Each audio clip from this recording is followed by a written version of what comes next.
now there's a motion on one account.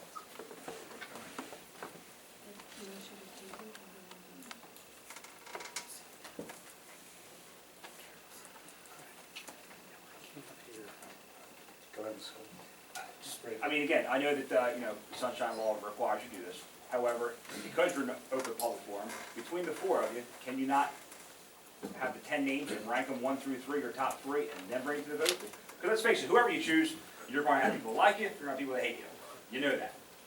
Let's do the best for what the board wants, and also for this township, and not have another big fighting match. So if you all can bring it down to the top 3, and then go from there. Otherwise, I mean, I'll sit there all night. But it is kind of unfair. Let's face it, I'm sure that the four of you had some sort of discussion since the last 6 people you talked to, at least one-on-one. I know you can't speak collectively. So you've had some sort of idea of who you think would be the best fit to sit in that fifth chair up there. And I have to tell you, Mr. Scott, So I just, you know, it is kind of unfair. Now you got 4 people you just now talked to. You haven't had time to digest it. Either that or table this motion, continue with the meeting, think about it as we go through the meeting, and bring it back at the end of the meeting. I think for me, the only fair process, because I agree with some of the things you say. I mean, no matter what I do here, someone's going to feel a certain way or another way. It's almost like, in a way, I almost want to put it in the judge's hands because it's someone on the outside that can make a decision based upon it where I'm not involved in it. Because no matter what I do here, someone will say, oh, he's voted for this person this way, or he's voted for this, for that way. Quite frankly, I don't care who gets up here, and that's why I just want to give a fair process to everybody. But it's almost I want to take myself out of this and just let the judge decide based upon the 10 candidates that have applied. It's just easier. That's why, as far as the residents and they're thinking the transparency is not happening here, I couldn't get any more transparent. I mean, take it out of my hands. Give it to the judge. That doesn't show very chairman like leadership role, do you think? Because it's not that, it's just. I mean, honestly, hey, let me just stop you for a second. Sure, go ahead. I will not be degrading at all, I promise. Okay, go ahead. When you think about things, there's decisions that you make every day that are never gonna suit people, okay? Somebody's always gonna handle it, doesn't matter what it is, or where you are in life, or whether you sit on a board, or you're a parent, or whatever. At the end of the day, people have to make tough decisions, and you have to stand by your convictions and make your decisions, and make sure that it's the best decision that you're making for this township. As a chairman of the board. I'm not chairman, I'm vice chair. Vice chairman, I apologize. Yeah. You need to take a stand. Whether we agree with you or not, which most of us probably will not agree because of your stances so far, but at the end of the day, you need to vote. Right. You need to vote. And that's all fine and dandy. And there's 10 great candidates, so There I mean, are. at this stage in the game, I don't see why it would be a difficult. Sure, and I'll explain my position because I explained it the last time, because decisions that I've been making based upon the residents that voted for me at large to put me in office, while I was attacked in my own personal life with a complaint against me where they incorporated something that I voted on at the previous meeting. So it does become a serious situation when I'm being intimidated in my private life.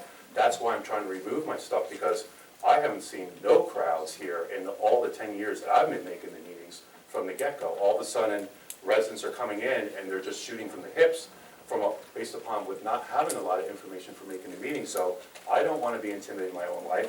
I'm just a supervisor. I'm just trying to make the best decisions off of what I was elected for and what I've stated in campaigning. But when you start attacking a supervisor, a public official, and trying to intimidate them in their private life, it becomes a serious situation for me because there's no one for me to turn to.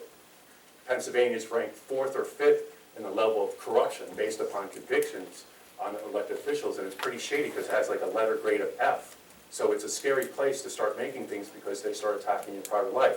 That's why I'm trying to put it in someone else's hands. That way everyone leaves here thinking that I didn't do something shady or they have to come at me in my private life. You wouldn't want it to happen to you, especially when you're up on the board, and I don't want it happening to me. You know, every one of these candidates can sit up here and feel very comfortable.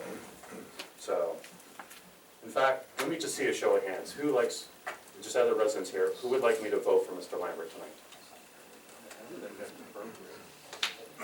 Just 2. Seeing that, Mr. Chairman, seeing that other people shoot for it, I just wanted to say, the 4 boards up there tonight, and like the lady said in the back, you had to make a tight decision. And I can tell you, looking around here, there's some past supervisors, right? And we all been attacked, all right, for whatever reason. And it's sometimes unfair, and it does affect your family life, your business and everything else. I would just say there's other avenues, but I would want this board tonight.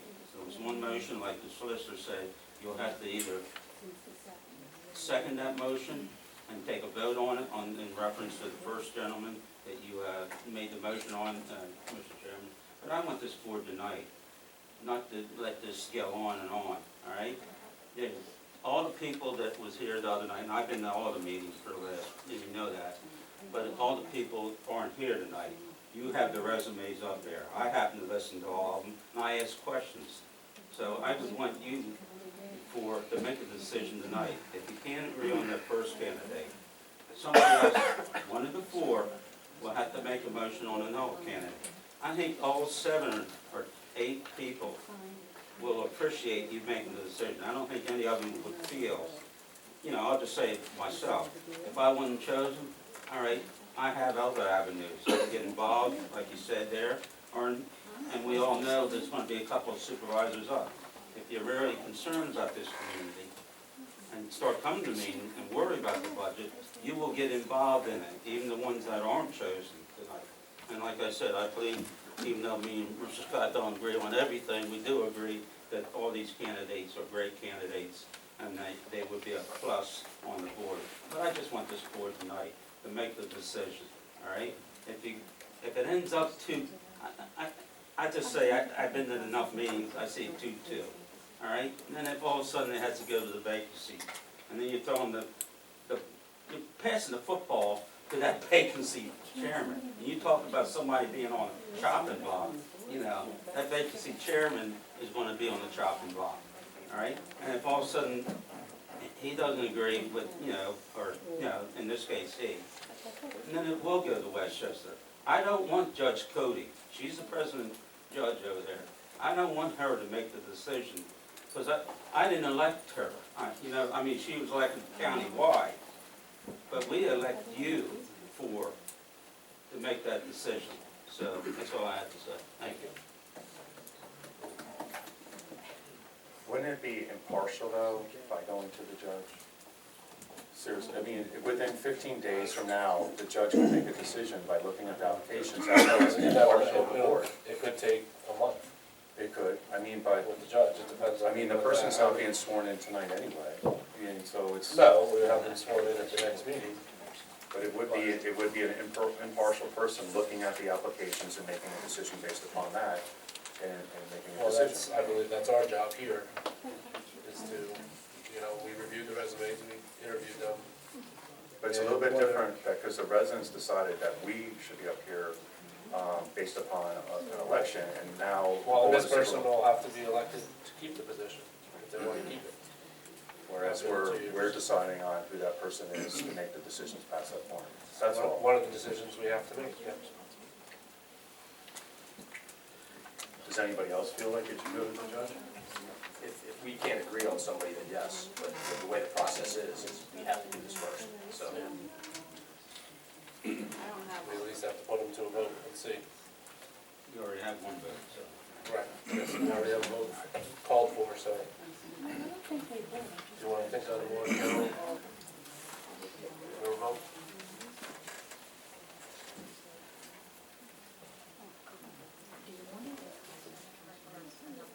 This is for Mr. Lambert.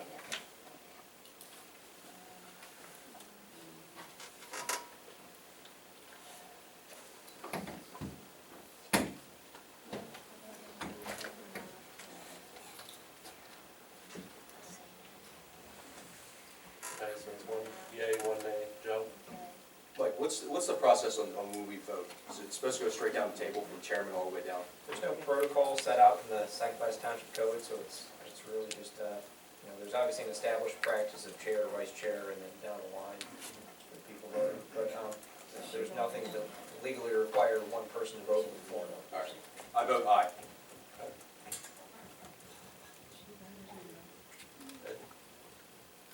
Because he's afraid to go against that guy. Go ahead. I just have a question. Would Yeah, it could you be, please?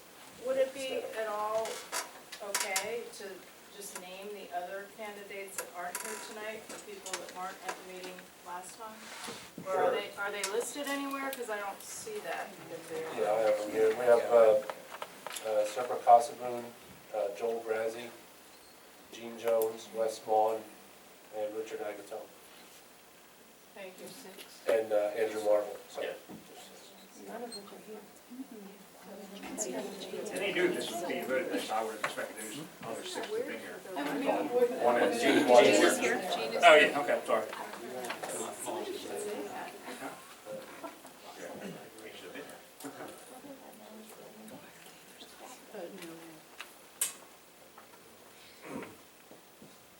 I'll vote aye. Oh. Knew it. So we have Mr. Lambert. Mr. Lambert, congratulations. I'm done.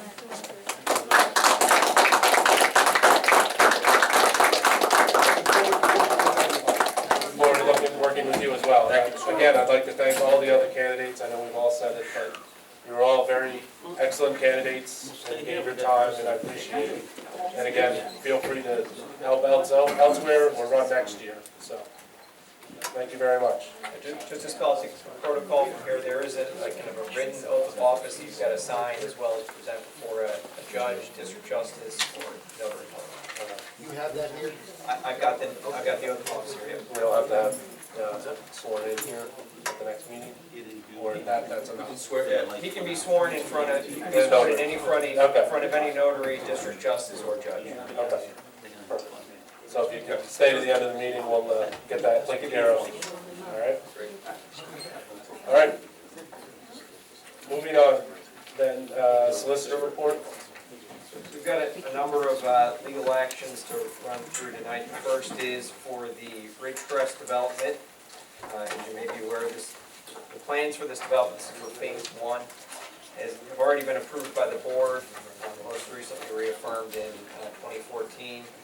So the only thing the board's considering tonight is a release of those plans to be recorded so that the developer, Ross Chamberlain, can move forward.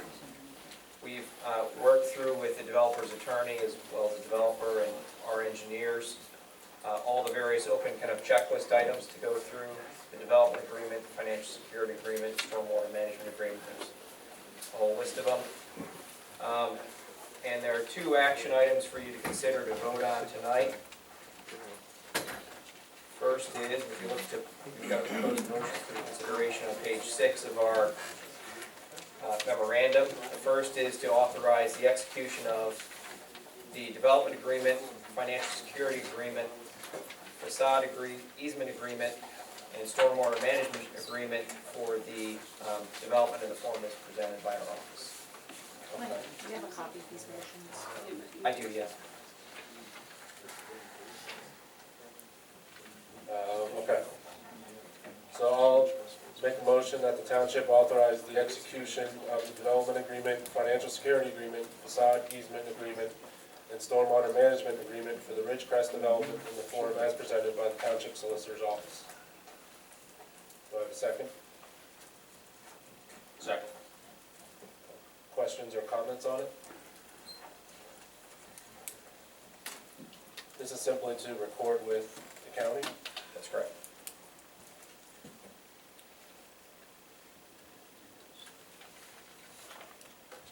And these are the plans that were previously approved with amendments or? That's right. There were some minor tweaks that had to be made pursuant to the last approval by the board, and those have been implemented. Okay. That's what we voted on last year with, in regards to this. That's correct. Carol? I have a question. Yes. Is the sewer, is it a gravity sewer or is it a pump of that sort? Fortunately, we have our own sewer engineer here who can probably speak to that. My name is James McCombie. Some of the board members know me, the other ones do not. Yeah, we required that. Originally, there was a pump that was proposed as part of development that served approximately 8 to 10 homes. We made a recommendation that we felt it could be served totally by gravity, which in fact the amendments were made that it is. The only caveat to that, there was a stipulation that they serve areas to the north side of Westchester Road. So there is a low pressure line that is extended to serve future residents along the northerly side of Westchester Road through the low-pressure sewer because of the topography there. However, the development in its entirety, all the residential homes in the development are served by gravity. I'm concerned about leaks from the gravity system. Roots can get in there and it can crack by shifting and that sort of thing. Well, And it can contaminate people's wells. the technology that they have, I've designed probably over 35 miles of sewer in my lifetime. I've probably designed all the sewers in West Brandywine Township, all the sewers in Sadsbury Township, locally, plus numerous ones in Delaware County. Typically, now sewer lines are constructed of PVC SDR 35 pipe that come in 20-foot lengths. Previously, the pipes were designed with vitrified clay that came in 2 to 4 foot lengths that were subject, which is basically a clay pipe, which is also terracotta, which had 2 to 4 foot joints, which was subject to root intrusion. It's also subject to cracking if it wasn't handled properly. All the pipe that's specified now as part of this job is basically have a life expectancy of approximately 60 to 70 years. It's all in stone bedding. You have joints that are very tight, they're slip joints that really prohibit root intrusion. You don't see it very rarely. In fact, I haven't seen it in plastic pipe. I have seen in the others. It would all be inspected as part of that. The thing that the board should be aware of, which was a concern of mine, and it's been verified now by DEP, the lines will be owned and operated by Pennsylvania American Water Company. They're not going to be the township's responsibility. They're going to be Pennsylvania American Water Company's responsibility. And in my opinion, with reasonable certainty, it's not going to pose pollution hazard to the adjacent wells. In fact, because it's a public sewer system, it's going to be inspected and tight, that you would have less likelihood than if you had on-site sewage disposal on the property. There's supposed to be 2 grinder pumps, if I recollect. There was 2 grinder pumps that was supposed to be part of that. One was, I don't believe so. I think in the line itself, it was mainly in that cul-de-sac area. I can't recall the cul-de-sac. All those properties in that cul-de-sac were to be served by grinder pumps previously. Right. And it was completely changed, and we explained to Adam Brower, who was their engineer, how it could be done by gravity. And all the system was designed so that it all flows, to the best of my recollection, all by gravity, except for the low-pressure line that's part of this development. Their responsibility, I think, is in phase 2, to take a low-pressure line out to Westchester Road to serve the existing residents along the north side of Westchester Road. because it's undersized, no? No, I think what's the reason for that is because the topography. As you get down to Town Road for where their development's going through, off the top of my head, I think it drops like 10 to 15 feet. And we looked at originally the possibility of running a gravity line below the road itself, because the road sits higher than some of those houses do on the northern side of Westchester Road, so you'd actually be having to run a line in the middle of their front lawn parallel to that, but there was really nowhere to connect it to this development as this one sits without pumping it. I mean, you may have an opportunity to maybe 1 or 2 homes that could go over, but to serve the rest of them, from my recollection, I haven't been over there in a while, but I think there's 7 or 8 homes that are on that side of Westchester Road, and of them, the vast majority, the way to do it, to be able to get it to public sewer system, in my opinion, would be a grinder pump, which would require an operation and maintenance agreement for that. They voted this through pretty much before I got on the board, and, you know, one of them was against sprawl, you know, on the Baldwin property, but, you know, this one was 72 homes compared to the 42 homes. But it just seems such a long length to go from Westchester Road down, cut through the Christmas tree farm, and then go. It looks like you're gonna have to cut into that hill even, because how Goosetown Road goes, it does go up a little bit and then goes back down. So you're gonna have to cut pretty low on that easement that you're going through to get down to Goosetown and Misty Patch to tie into that pump, am I right? No, what they're doing is, they're taking it along the bottom of the slope through a portion of the open space in Ridgecrest, going down along the easterly side of Southtown Road, and then as it gets near the intersection of Goosetown, it's going near, I guess it's the southeasterly corner. Originally, it was gonna go behind the properties in an L shape. Now it's gonna cut diagonally across, I guess it's the Poe property that they acquired an easement from, Right. and tie into the manhole that's basically the terminus manhole on Goosetown Road. So it's not that It's not deep. going to Misty Patch? No, Goosetown it's Road? not. Oh, okay, Absolutely that's not. what I heard was. No, it was that is intersection. incorrect. Okay, It's going to the manhole on Goosetown. all right, and with the EDUs with the DEP, Yep. what eventually happened with that? Okay, The this DEP is- agent obviously didn't want to, This is what happened, because you had called me about it personally a year or so ago. right, The original letter was a letter written, I think it was March 22nd of 2012, and in that letter, it stated that they recognized that there were 72 homes in Ridgecrest. They were only approving 30 at the time, and then there was a caveat in there that said, until such time that East Fallowfield Township passes their 537 plan, that the sewer line had to be owned and operated by East Fallowfield Township. So that was a concern of mine. So I said, if that's the case, then the developer would have to escrow those dollars.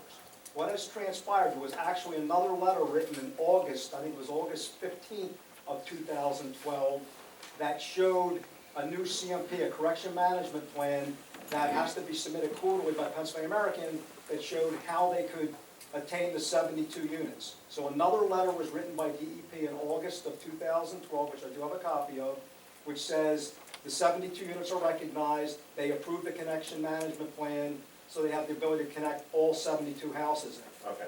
And recently got an email from John Benzial that said, based on the agreement that the township had signed with Pennsylvania American over operation and maintenance in 2005, when none of the developments, before the line went up Misty Patch and before the Cardinal Drive sewers went in, that Pennsylvania American, through an agreement with East Fallowfield, took over the responsibility of operation and maintenance. And they said, with that agreement and with that knowledge, that restriction that would have to go to East Fallowfield Township for operation and maintenance is no longer valid. And it would go directly to Pennsylvania American Water Company. Okay. So that's why I wrote a letter recently saying my issues that I had as far as the corrections that needed to be made have all been resolved, because previously they weren't. And I had an issue, I think we talked about an issue where the line was going, I had an issue with the grinder pumps, I had an issue with the operation and maintenance of it not falling in East Fallowfield Township's hands, and if that was the case, that they're gonna put escrow up and make sure that we have surety for it. But those issues have been resolved, and that's why I wrote the letter, and I'm fine with it at this point. But it's taken a while, it wasn't an overnight thing. Sure, thank you. Any other questions, Mrs. Scott? You could come up to the microphone, please.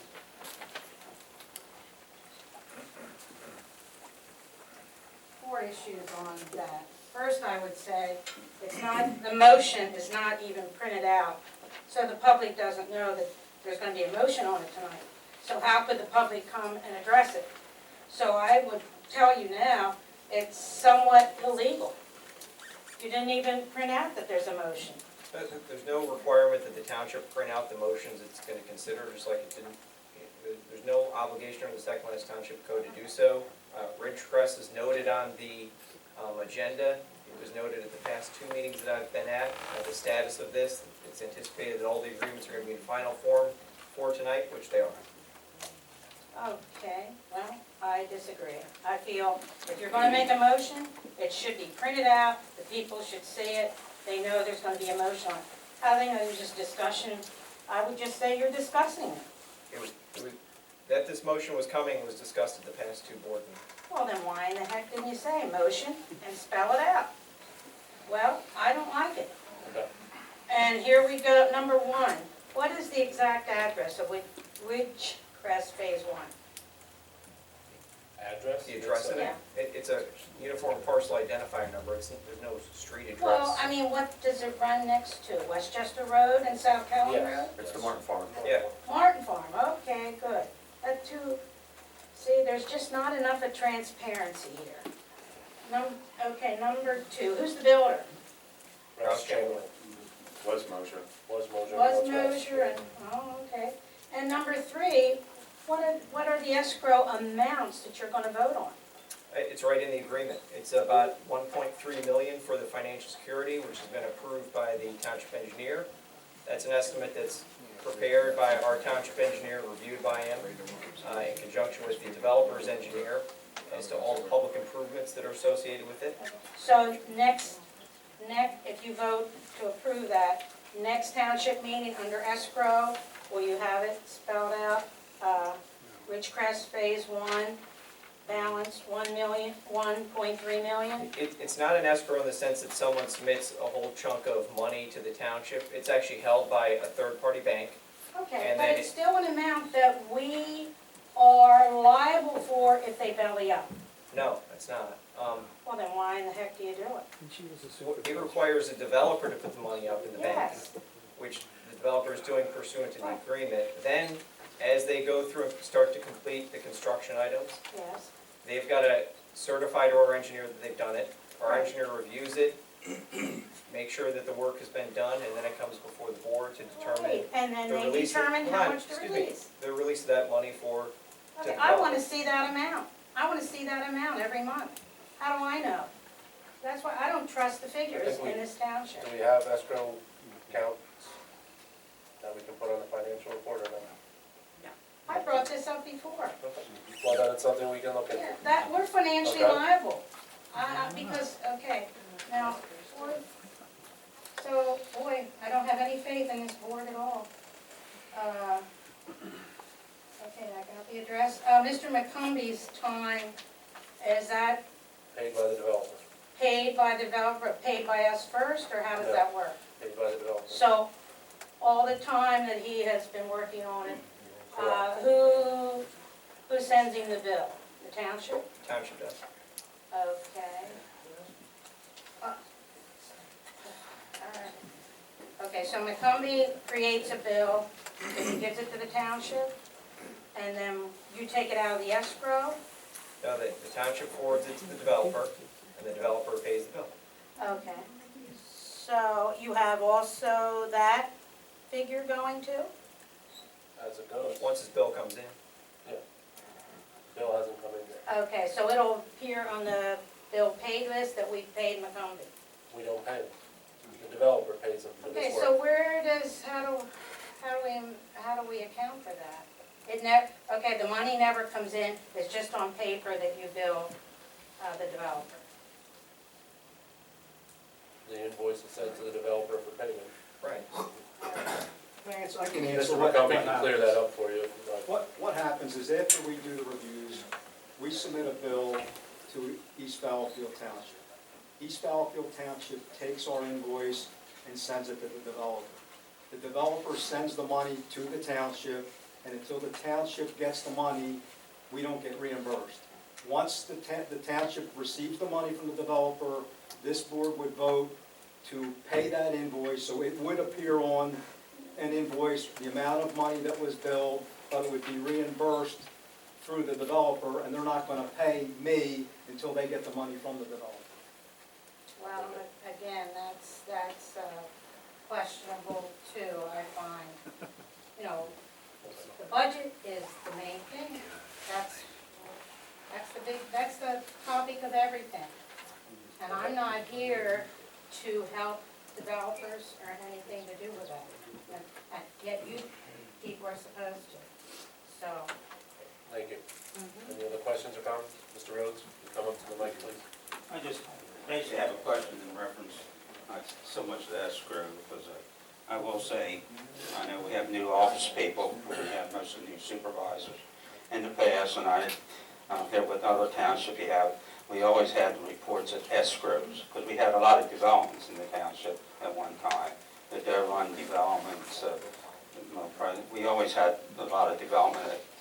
Of course, it's slowed down almost to nothing now, but we always had the escrow, all right? Because the supervisors weren't aware of some of the escrow that you had in the account. And there's been times when the developers did belly up and wasn't enough money to cover the development. Because the release of the escrow that the supervisors will vote on, you know, each phase, just like he said, when he gets a bill in there, you gentlemen and ladies will have to okay that bill. So I know it's more paperwork, but it's for the residents to know how much is there. Some of you live up in South Westchester Road and South Barry, and some of you live close by. We have an intersection that was calling for a traffic. Right. Moser was one of them.